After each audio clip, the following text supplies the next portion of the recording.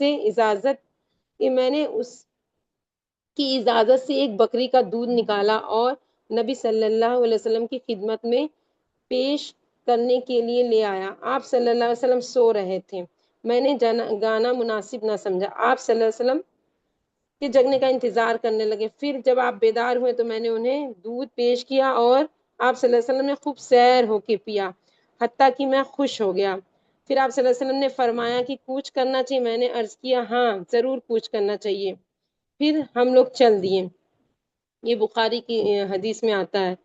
پھر راستے میں انہیں برئی بن حسیب اسلمی انعام کی لالچ میں اور آپ کو اور ابو بکر صدیق رضی اللہ عنہ کو تلاش کرتے ہوئے ملے، لیکن جب ان لوگوں سے بات کرتے ہیں آپ صلی اللہ علیہ وسلم سے تو پھر ان کا جو منصوبہ رہتا ہے یہ بدل دیتے ہیں، حالانکہ یہ انعام کی لالچ میں ان کو کھوجتے ہوئے آئے تھے۔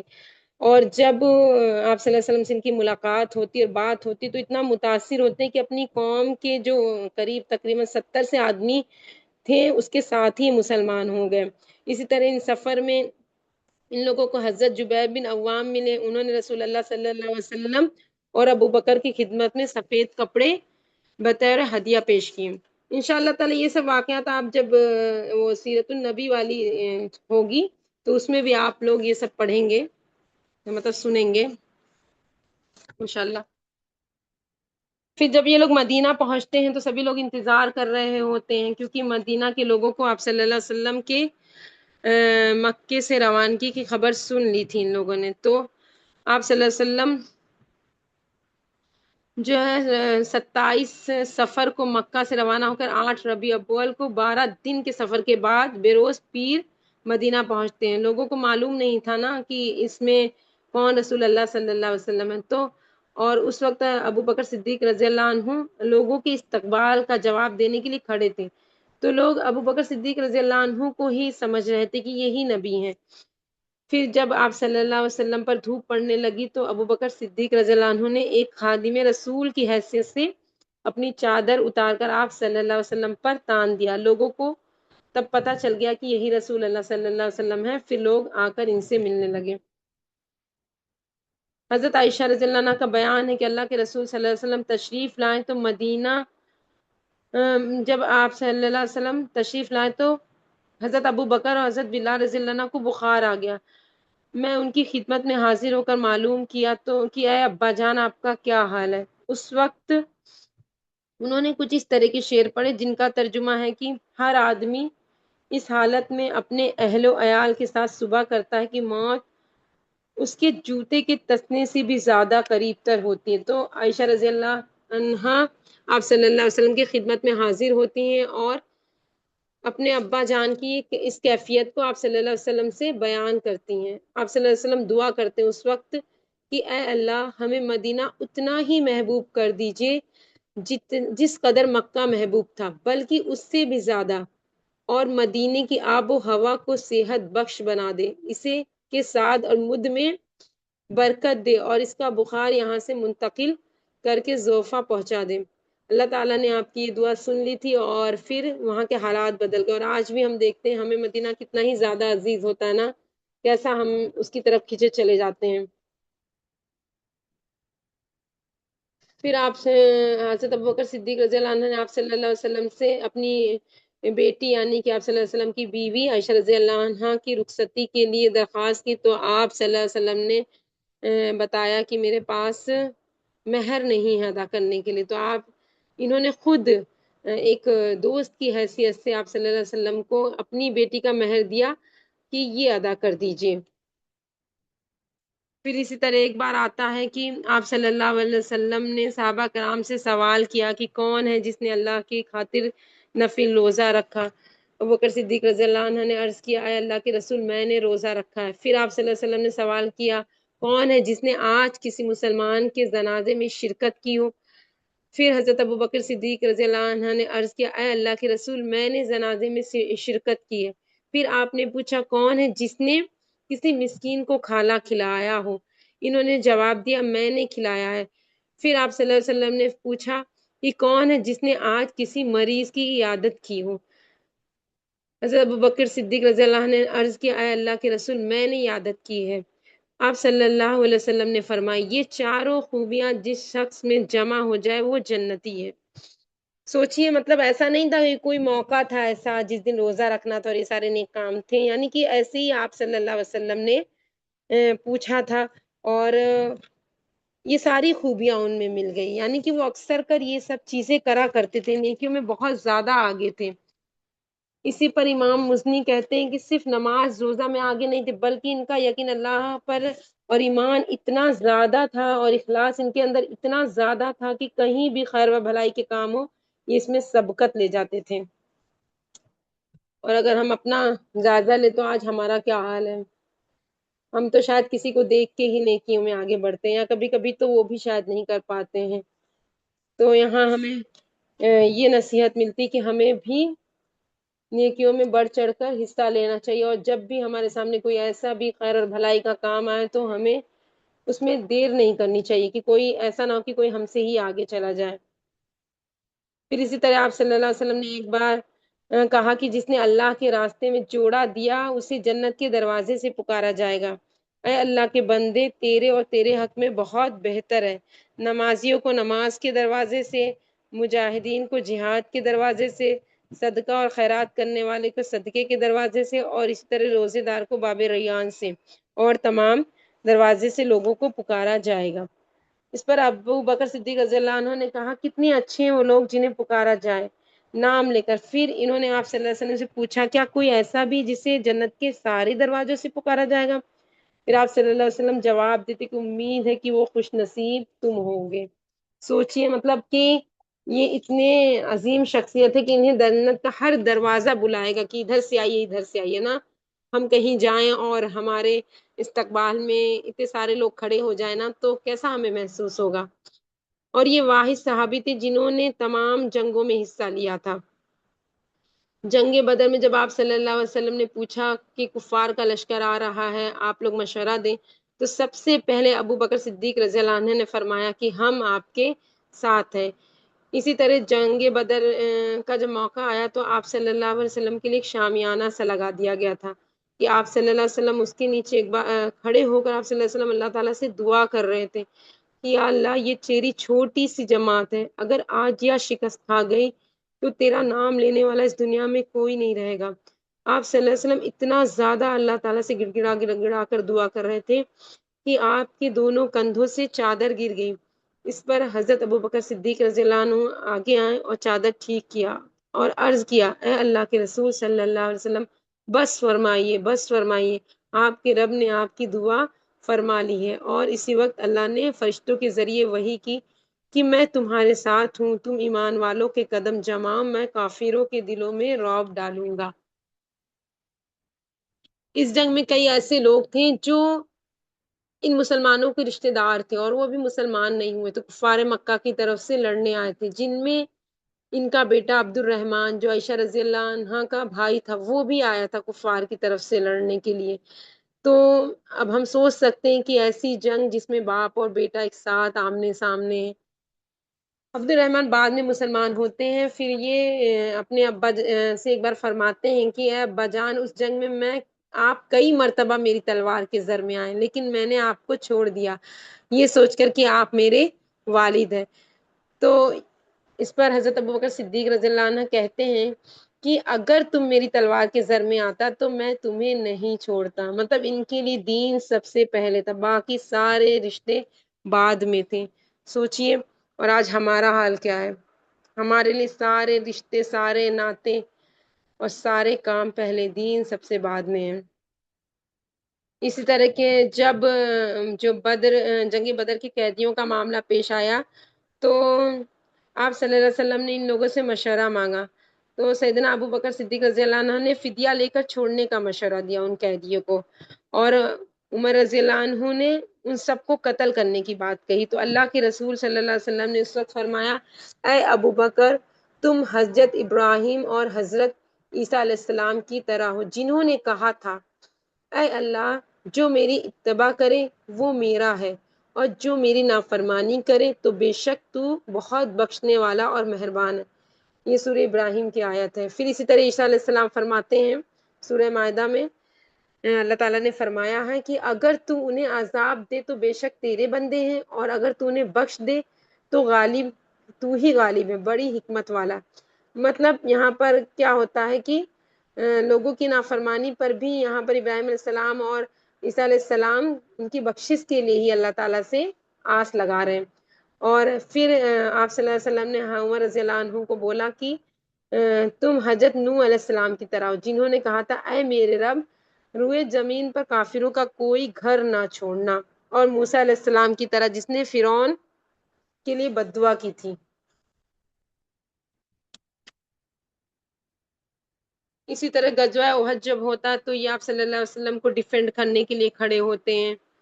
اور احد میں مسلمانوں کو جب شکست ہو جاتی تو ابو سفیان جو ہوتا ہے وہ احد کی پہاڑی پر جا کر کھڑا ہو گیا اور کہا اس نے جہاں کہنے لگا اب یہ احد پہاڑی پر ہی ہے آپ صلی اللہ علیہ وسلم اور یہ لوگ وہاں پر تھے، پناہ لی رکھی تھی ان لوگوں نے، اور اونچی آواز میں بولنے لگا کیا تم میں کوئی محمد ہے؟ آپ صلی اللہ علیہ وسلم نے کہا خاموش رہو، کوئی جواب نہ دو. پھر جو ہے ابو سفیان نے کہا کیا تم میں کوئی ابو قحافہ ہے، یعنی ابو بکر صدیق رضی اللہ عنہ ہیں؟ لوگوں نے کوئی جواب نہیں دیا. تو اس سے ہم یہاں دیکھتے ہیں کہ کافروں کو بھی پتا تھا کہ آپ صلی اللہ علیہ وسلم کے بعد کس کا نمبر آتا ہے. پھر تیسرا انہوں نے جو ہے سفیان نے پوچھا کہ کیا تم میں کوئی عمر بن خطاب ہے؟ اسی طرح غزوہ بنو مستلق میں جب آپ عائشہ رضی اللہ عنہ کا ہار گم ہو گیا تو آپ صلی اللہ علیہ وسلم نے پڑاؤ ڈال لیا وہیں پر جہاں ان کا ہار گم ہوا تھا، اور صحابہ لوگوں سے ہار ڈھونڈنے کے لیے کہا تو سب لوگ وہیں ٹھہر گئے. لوگوں نے ابو بکر صدیق رضی اللہ عنہ سے کہا یہ کیا بات ہوئی، آپ کی بیٹی کا ہار گم ہونے سے سبھی لوگ مشکل میں پڑ گئے. تو انہیں اپنی بیٹی پر بہت غصہ آیا اور وہ جاتے ہیں اپنی بیٹی کو ڈانٹنے پھٹکارنے کے لیے. تو جب دیکھتے ہیں کہ آپ صلی اللہ علیہ وسلم ان کی گود میں سر رکھ کر سو رہے ہیں تو پھر وہ کچھ نہیں کہتے، بس گھور کے چلے آتے ہیں. پھر اسی طرح اسی حال میں صبح ہو جاتی ہے اور فجر کی نماز کا وقت ہو جاتا ہے اور وضو کے لیے پانی نہیں میسر ہوتا تو یہ پھر سے جاتے ہیں اپنی بیٹی کے پاس اور پھر انہیں پھر گھورتے ہیں اور غصہ ظاہر کرتے ہیں. پھر جب آپ صلی اللہ علیہ وسلم اٹھتے ہیں تو اسی وقت تیمم کی آیت نازل ہو جاتی ہے. تب ایک شخص ان کے پاس آتا اور کہتا اے ابو بکر صدیق تمہارے خاندان کی پہلی خیر نہیں، کتنی بار تمہارے خاندان کی وجہ سے ہمیں خیر ملی. سوچئے مطلب کہ یہاں پر سبھی کے لیے رہے جب تک مطلب ہم لوگ ہیں، اللہ نے ہمیشہ کے لیے تیمم کی آیت نازل فرما دی. اور اسی طرح ایک بار کیا ہوتا ہے کہ حضرت عمر کی بیٹی، حضرت عمر رضی اللہ عنہ کی بیٹی حضرت حبشہ جو تھی وہ بیوہ ہو جاتی ہیں. تو حضرت عمر رضی اللہ عنہ نے سوچا کہ ان کا نکاح کر دے. تو وہ حضرت ابو بکر صدیق رضی اللہ عنہ کے پاس گئے اور کہا کہ وہ ان کی بیٹی سے نکاح کر لے. تو اس پر حضرت ابو بکر صدیق رضی اللہ عنہ چپ رہتے ہیں. پھر وہ حضرت عثمان رضی اللہ عنہ کے پاس گئے، ادھر سے بھی انہیں کوئی جواب نہیں ملا.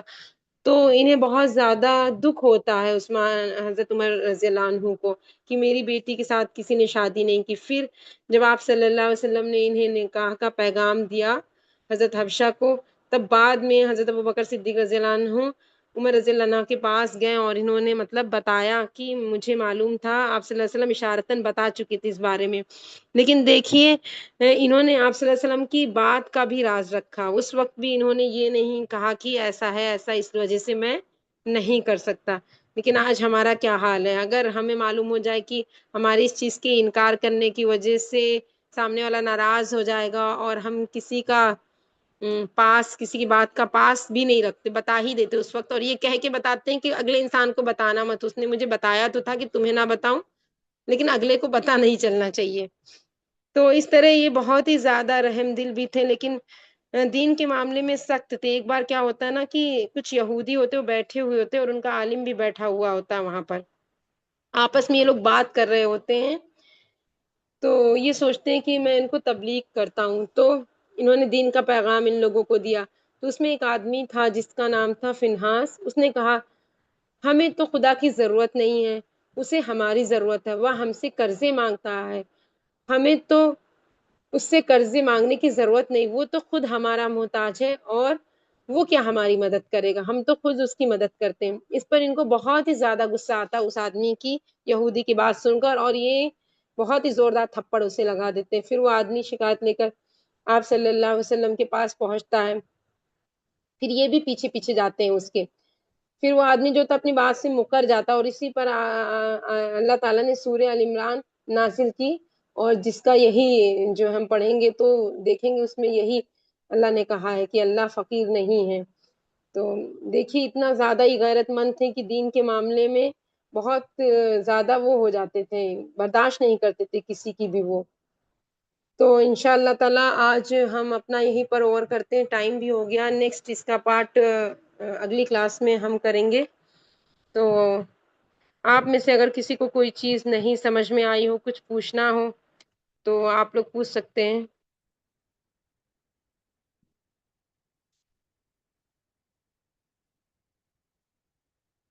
جی کسی کو کچھ نہ سمجھ میں آیا ہو تو پوچھ لیجئے.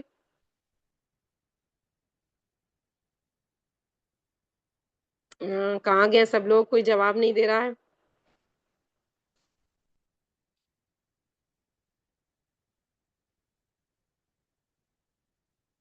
ٹھیک ہے تو پھر ہم دعا پڑھ لیتے ہیں انشاء اللہ تعالی.